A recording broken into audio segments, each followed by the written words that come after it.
संदीप भाऊ, वाल्मिक कराड यांच्याकडे विदेशी सिम कार्ड, विदेशामध्ये संपत्ती, काय म्हणाल? शॉकिंग आहे. नाही बघा, त्यांना पहिल्यापासून संरक्षण आहे.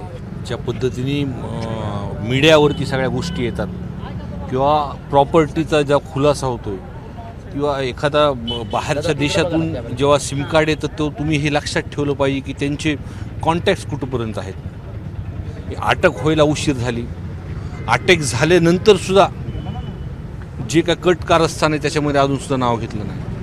म्हणजे मी सुरुवातीपासून एकच गोष्ट सांगतोय की एक तर मास्टर माइंड म्हणून ते आहेत आणि दुसरं त्यांना संरक्षण धनंजय मुंडे साहेबांचं भेटते स्पष्टपणे दिसून येतं ना तुम्हाला हा म्हणजे वाल्मिक कराडाचे हात एवढे वरच्यापर्यंत असतील हे तुम्हाला असं वाटतं?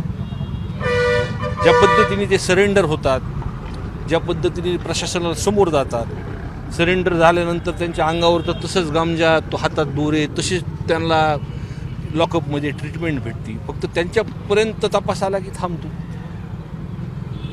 हा विषय तर पूर्ण महाराष्ट्र बघत आहे ना.